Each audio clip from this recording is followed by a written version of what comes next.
¿Qué tal, amigos? Muy buenas noches. No solemos hablar mucho del periodismo en los medios de comunicación y cuando hablamos pocas veces es para criticarlo o para hablar de situaciones complicadas que, como en muchos sectores, aquí también se sufren. Por los pasillos de las redacciones muchas veces los periodistas se quejan, nos quejamos de que siempre estamos hablando de los problemas de los demás y no de los nuestros. Lo que no sabemos es si en las facultades de periodismo profesores y alumnos son conscientes de cómo está el mercado.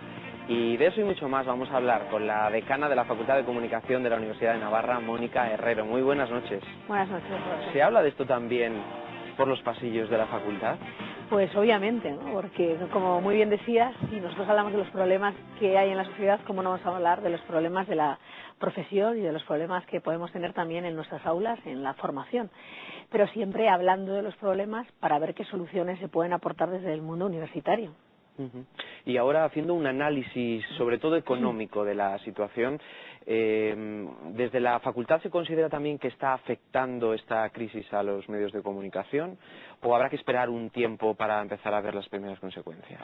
Hombre, efectivamente la crisis económica los medios la están sufriendo precisamente por ese modelo de financiación tan sostenido en la publicidad que en unos momentos de crisis económica pues son especialmente afectados, pero a nosotros nos gusta pensar en que esto es una gran oportunidad para salir de una crisis también quizá estructural, ¿no? De planteamientos dentro de los medios, de dignificación de la profesión periodística. Por eso creo que una crisis económica, también pensando en los modos de salir de ella, es también una oportunidad para volver a pensar y repensar la profesión. Y a los alumnos, ¿cómo se les explica también un poco el futuro? Porque cuando llega uno, sobre todo el primer año, tiene ganas de comerse el mundo, ¿no? Pero ahí fuera está cayendo una bastante gorda, ¿no? Efectivamente, me parece que sin obviar el problema, porque sería ingenuo pensar que los problemas no existen, también nos gusta plantearlo como una oportunidad, como te decía, ¿no? Las grandes crisis son grandes oportunidades para la gente buena. Y los profesionales de la comunicación van a seguir siendo necesarios. Efectivamente, cada vez salen más licenciados al mercado laboral y eso pues es una realidad, pero nuestro reto está en que los que salgan de nuestras aulas sean esos mejores profesionales que no van a tener problemas o van a tener menos problemas en encontrar una buena salida laboral. Y usted, como profesora también de empresa informativa, ¿cree que hay alguno de los sectores o alguna de las áreas que pueda estar más afectada? No sé si la prensa, o las televisiones, o la radio, o el propio Internet, que llegó con mucha fuerza y ahora parece que está otra vez. Efectivamente, claro, se habla de la crisis de los periódicos, de la crisis del papel, ¿no? Y ese es uno de los grandes temas. Pero por otro lado, a mí me parece que el gran tema está en que nuestras audiencias, el pueblo, el público, ¿no? Está en la red y todavía no sabemos cómo hacer negocio de la red, ¿no? Como decías, Internet se veía que iba a ser la gran oportunidad y efectivamente si vamos a datos de consumo de medios, los adolescentes, que son la gente madura del futuro, que pues pasan gran parte de su tiempo de ocio, de entretenimiento, de consumo, incluso de información en la red, y los modelos de negocio de la red no están funcionando, ¿no? Ese es uno de los grandes retos, me parece. Este pasado fin de semana leía en El País un informe sobre la situación de la prensa en España y había uno de los críticos que apuntaba que quizás la solución de la prensa podía ir por la rebaja del número de páginas de lunes a viernes, porque también el consumo ha bajado muchísimo de lunes a viernes y parece que es el fin de semana cuando nos sentamos con más relajación a leer el periódico, ¿no? Claro, yo creo que la prensa escrita, el reto que tiene es qué aporto de nuevo o de distinto a una información que cada vez es más veloz en el consumo diario a través de la red, ¿no? Y en ese sentido es verdad que una información más analítica, un periodismo más de, efectivamente, ¿no?, de análisis de fondo para el fin de semana, pues me parece que es una de las opciones que no es que se especulen, sino que parece que se abren como grandes oportunidades para el periodismo de fin de semana. Usted ha hecho también un estudio sobre el mercado de la televisión de pago en España. Ahora parece que la televisión de pago está empezando a orientarse también hacia la TDT con un modelo que desde luego no está definido a día de hoy. ¿Cuáles fueron los errores de que la televisión de pago no triunfara y haya incluso llegado a hundir a alguna empresa? Efectivamente, eso es una gran pregunta, Roberto, porque digo, yo me he dedicado a estudiar este asunto que a mí me tiene tan perpleja como a casi todos. Me parece que el negocio de la televisión de pago, en los lugares en los que ha triunfado, y fundamentalmente pues tenemos el caso británico como referencia, pues ahí es porque ha sostenido esos pilares que hacen que la gente pague por ver, ¿no? Cuando está acostumbrado a un entorno gratuito de televisión financiado por la publicidad, y esos pilares es hacer exclusivo productos de masas como son el cine y el deporte, ¿no? En el momento en el que el fútbol pues empieza a ser un producto que funciona en gratuito y que lo gratuito empieza a empujar con el pago por esos derechos, pues se te está empezando a hundir el negocio de la televisión de pago, ¿no? Y sin embargo, ahora vemos que ante una proliferación de canales, mantener tantos canales de televisión en abierto, de ámbito local, regional, nacional, pues parece que tampoco es un asunto que funcione, y ahora decimos, habrá que volver al pago cuando no se han dado las condiciones para que el pago pudiera desarrollarse. ¿Y qué cree que va a pasar? Me parece que también aquí, obviamente, la legislación tiene mucho que decir, y la legislación la dictan los gobiernos, ¿no? Y hemos tenido, tanto en los años llevamos del gobierno del Partido Socialista como en los anteriores del gobierno del Partido Popular, pues muchas medidas que son interesantes para estudiar, interesantes casos de estudio, podríamos decir, ¿no? Y efectivamente aquí pues el gobierno tendrá la última palabra, y me parece que en un contexto como en el que estamos, de crisis del mercado publicitario, sí que se va a ir hacia una TDT de pago, probablemente. Vamos a hablar de la formación de los estudiantes. Usted es licenciada en periodismo por la Universidad de Navarra y también máster en la Universidad de Stirling, en Escocia. ¿El tema de los idiomas ha evolucionado algo entre los estudiantes en España o seguimos estando un poco a la cola? Yo creo que no tan a la cola, un poco en el centro de la cola, podríamos decir, ¿no? Nosotros en la Facultad de Comunicación de la Universidad de Navarra, además de lanzar un programa internacional, bilingüe, que la verdad está teniendo bastante éxito en cuanto al número de solicitudes, luego el intercambio que eso permite para que vengan alumnos de fuera, queremos dar por hecho que el alumno que viene va a buscarse sus medios para aprender, para venir con un segundo idioma, ¿no? Y eso pues está presente en los nuevos grados, los nuevos planes de estudio, pero efectivamente me parece que la internacionalización sigue siendo un reto en España, aunque creo que se han dado pasos importantes. ¿Pero por qué puede ocurrir? ¿Porque pensamos que los idiomas no son tan importantes como realmente son a la hora de encontrar un trabajo y tal y como está el mercado laboral? No, yo creo que no, porque luego entre los alumnos percibes que tienen la inquietud cuando no vienen con un idioma ya incorporado desde el colegio, el instituto. No, este verano tengo que aprender inglés, ¿cómo voy a salir sin saber inglés? Y yo creo que este problema viene de una educación secundaria, probablemente en gente de nuestra generación y un poco las generaciones anteriores, y en una educación en el bachillerato en los que el bilingüismo no estaba implantado en los colegios, y me parece que en eso, desde la educación primaria y secundaria, en España se están dando unos pasos muy grandes, y por eso cada vez vienen más alumnos de la universidad que ya llevan un segundo idioma incorporado, ¿no?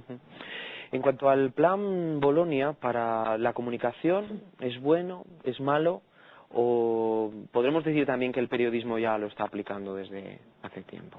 Pues efectivamente, eso último que dices es lo que a mí me gusta contar, ¿no? Que en la docencia, en nuestras licenciaturas, ¿no? Y sobre todo pues en el periodismo, Bolonia, podríamos decir que en realidad nosotros nos habíamos anticipado, no solo en esta facultad, sino en todas las facultades de periodismo en España, porque Bolonia de lo que nos habla es de incorporar unas metodologías docentes más prácticas, y eso estaba presente en nuestra formación, de un trabajo del alumno que se pueda medir y calificar mejor su trabajo práctico, de mayor intervención en su proceso formativo, y me parece que esa es la tendencia que nosotros hemos seguido en las facultades de periodismo.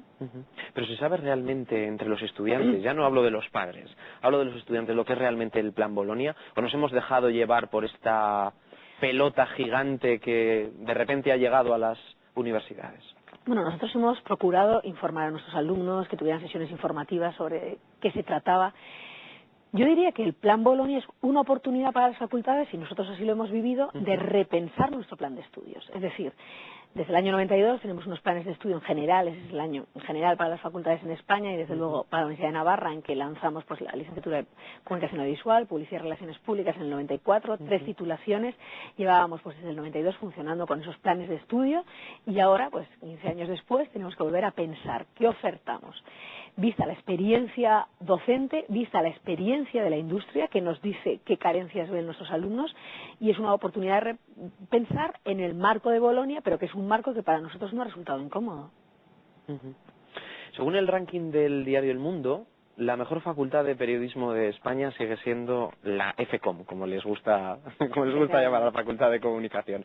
¿Eso cómo se consigue? ¿Teniendo entre los exalumnos a Pedro J? Bueno, entre los exalumnos a Pedro J y a muchos otros que yo creo que son anónimos, pero que realizan su trabajo excelentemente pues en medios locales, regionales, en agencias de publicidad que están comenzando, en negocios que se emprenden. Yo creo que eso se consigue con excelencia en los alumnos que seleccionamos, excelencia en los docentes que tenemos, en la investigación, que me parece que es un punto muy importante y en el que la Universidad de Navarra también ha sido pionera, y en intentando mantener un espíritu de innovación permanente, ¿no?, que te permita afrontar los retos que te plantea el mercado. Y de puertas afuera de la universidad, el hecho de que la facultad forme parte de la organización, como es el Opus Dei, ¿abre más puertas, las cierra o no tiene nada que ver? Porque quizás pues también se puede suponer que el periodismo pues está fuera de toda línea religiosa, económica, política. Bueno, a mí me parece que eso pues refleja simplemente la identidad de la institución que le imparte, ¿no? Es una institución que es una prelatura del Opus Dei, por lo tanto de la Iglesia Católica, por lo tanto con una clarísima inspiración cristiana, y esa inspiración cristiana y esa catolicidad se refleja fundamentalmente en el respeto a la libertad, en la búsqueda de la verdad, en formar profesionales que sean capaces del diálogo, de la comprensión, de la tolerancia, que sepan realizar un trabajo bien hecho. En ese sentido, yo diría que ese signo o esa señal es una garantía, ¿no?, más que un obstáculo. Y me parece que quien, independientemente de su ideología, de su adscripción religiosa, elige la Universidad de Navarra, lo elige sabiéndolo o sin saberlo, precisamente por los valores que la catolicidad de la empresa me parece que impregna, ¿no? También lo que comentábamos antes, son muchos los periodistas de renombre, ¿no?, que han salido de sus aulas. Eso yo no sé si, bueno, pues en ocasiones puede dar prestigio, en otras quizás lo pueda quitar, con personas como hemos citado a Pedro J o a Iñaki Gabilondo, que han convertido también su periodismo en opinión y que tienen sus espacios ya casi de opinión, ¿no?, como que opinan más que informan, vaya. Bueno, a mí me parece que eso tiene que ver con lo que también te decía antes, ¿no? Ese sentido de la libertad y apertura que tiene la institución universitaria por ser universidad, y luego una institución universitaria de inspiración cristiana, que está abierta a todos y que me parece que en el ejercicio libre de sus profesionales eso también se refleja. Eso no significa que aquí ocultemos nuestra identidad y no hablemos de ética, hablemos de responsabilidad social. Luego cada profesional, pues en su ejercicio, pues probablemente con una intención recta hará lo que considere, ¿no? Y habrá cuestiones que entren del ámbito de la opinión y otras cuestiones pues que pongan quizá en tela de juicio el modo de hacer de algunos profesionales, pero eso no está directamente relacionado con la formación que se les ha impartido, que me parece que en eso no hay objeto de duda, ¿no? Yo creo que Iñaki Gabilondo en la presentación del libro en Madrid hizo también una referencia, ¿no?, a que no tiene que ver nada una cosa con la otra, que perfectamente fue un honor para ustedes, supongo, el hecho de que estuviera en la presentación en la Casa de la Prensa en Madrid. Bueno, efectivamente, Iñaki Gabilondo en esa presentación él hizo alusión a la gran autopista, ¿no?, por la que pueden circular los profesionales, y bueno, eso es de agradecer que desde una pluralidad de opiniones pues se tenga cariño y un profundo respeto a la institución en la que te han formado, y eso me parece que tiene que ver con lo que te decía antes, ¿no?, con la identidad de esa institución, ¿no?, y con ese respeto a la libertad y esa búsqueda de la verdad, ¿no?, en la que me parece que nosotros insistimos especialmente en la formación. ¿Sigue siendo el periodismo algo vocacional o un periodista también se puede llegar a formar como tal sin haberlo pensado el primer día de la carrera, sino que bueno, hago periodismo porque ahora se lleva, es una moda y... Bueno, yo creo que hubo unos años que estaba más de moda que ahora, porque efectivamente, como decíamos, la precariedad pues a veces frena a algunos. Sigue habiendo un gran número de alumnos con una profunda vocación profesional que desde llegar a las aulas se implican pues en los medios de la facultad, y luego seguirá habiendo siempre pues un grupo de gente que a lo mejor pues en el desarrollo de su carrera va descubriendo más su vocación. Y luego también, Roberto, yo creo que los perfiles profesionales de la comunicación cada vez son más amplios, ¿no? El periodista que vinculábamos exclusivamente a un medio de comunicación pues seguirá existiendo, y me parece que ese perfil profesional también demanda una vocación muy fuerte, pero cada vez muchos alumnos nuestros descubren su lugar profesional en un periodismo más vinculado a la empresa, a las organizaciones, a la comunicación institucional, que también es muy necesario para la sociedad. Sí, porque también la diversificación también de medios, pues eso ha obligado también de alguna manera a las facultades a cambiar un poco, ¿no?, la orientación, incluso a cambiar los planes, porque de Internet estamos hablando de hace 5 años, no más. Y también atender las necesidades o las demandas de la industria, ¿no? Pues, por ejemplo, toda la formación que precisan las empresas para directivos de comunicación en sus propias empresas, eso es un asunto relativamente reciente. Las instituciones, gracias a Dios, han empezado a ser conscientes de la importancia de comunicarse, ¿no?, y la importancia de comunicar su propia identidad hace muy pocos años, ¿no? Y eso reclama también una formación nuestra en las aulas para los que se vayan a dedicar a ese ámbito de la profesión específica, ¿no?, en la que estamos dando pasos importantes. Mónica, ¿qué porcentaje de alumnos se va quedando por el camino a lo largo de los 4 años de carrera? Pues mira, a lo largo, en el primer año es donde caen, ¿no? Pero el alumno que no ha pasado los filtros del primer año, que podríamos hablar pues de, no sé, un 5%, no llegaría más, ¿no?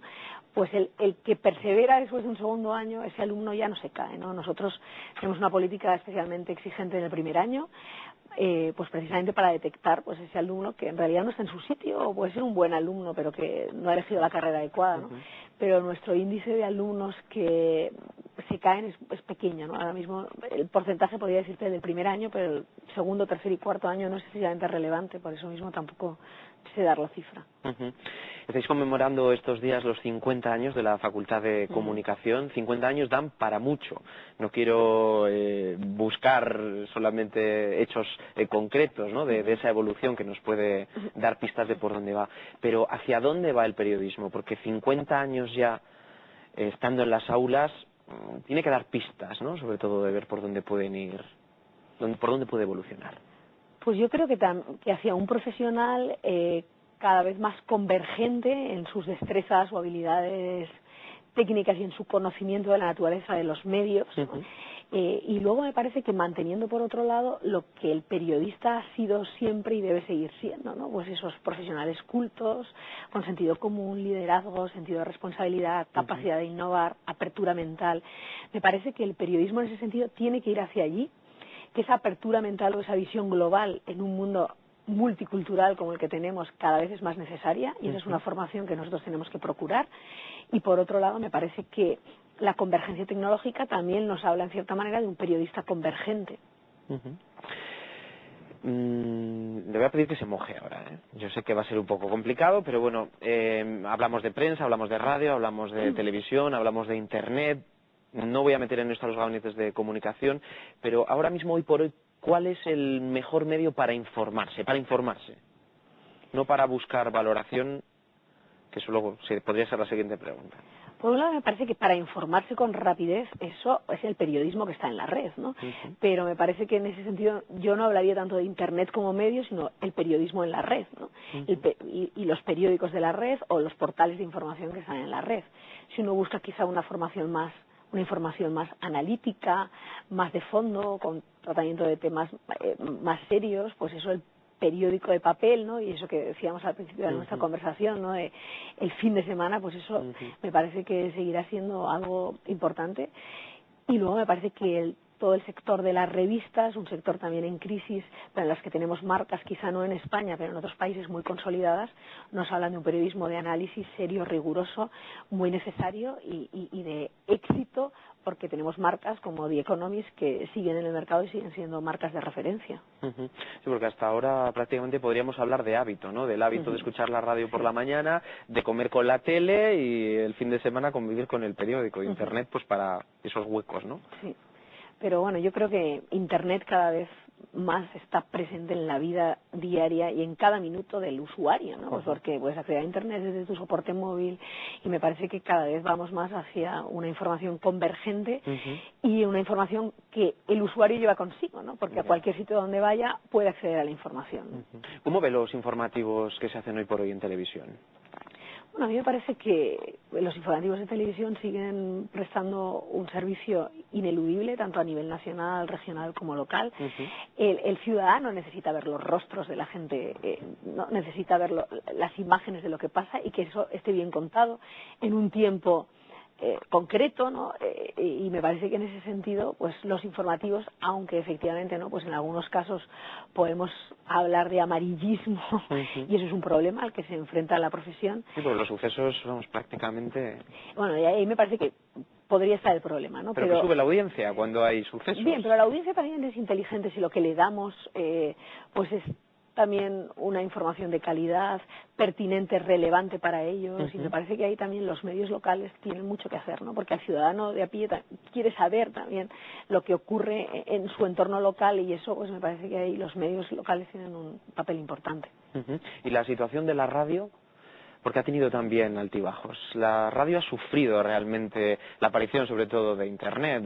Sí, lo que pasa es que la radio yo veo, y eso es lo que estoy observando últimamente, que está realizando muy bien ese ejercicio de integrarse en la red, ¿no? Y me parece que los portales de las cadenas de radio en Internet son excelentes y que la radio, experimentos que se han hecho de radio en Internet, han funcionado muy bien, ¿no? Y me parece que hacia ahí hay que ir, ¿no? No, Internet es el enemigo, sino Internet es mi amigo, en el que una marca fuerte y consolidada, mi oyente va a ir a escucharme, bien sea a través de Internet, bien sea porque tiene la radio digital o bien porque sigue todavía con la radio analógica y no capta bien la frecuencia, ¿no? Me parece que está el tema.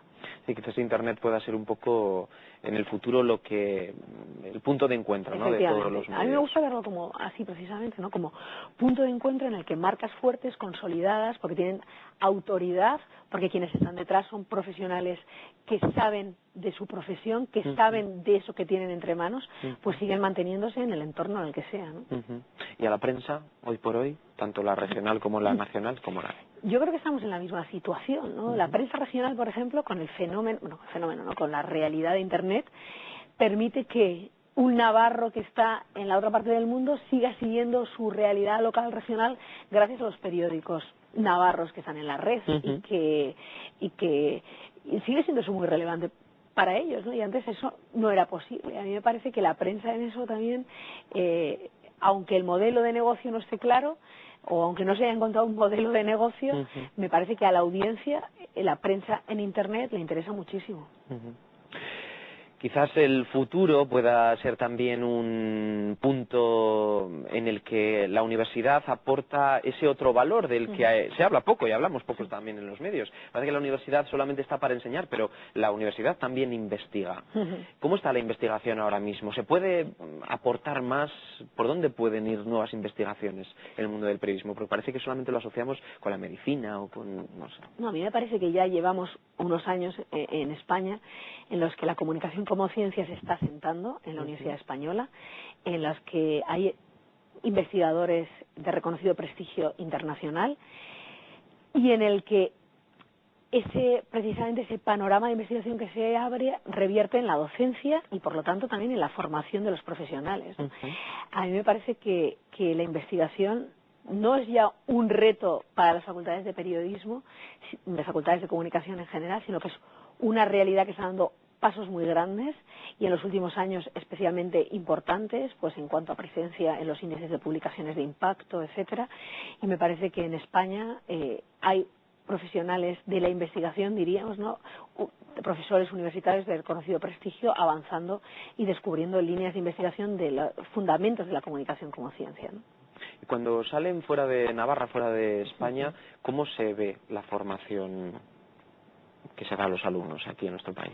Pues me parece que España, en el contexto europeo, es uno de los mejores países en este sentido, ¿no? En el que las facultades de comunicación se han entendido muy bien desde el principio, con una formación teórica y práctica bastante combinada, con una importancia a la investigación y a tener en las aulas tanto profesionales doctores y por lo tanto con formación investigadora intelectual como profesionales que imparten también docencia.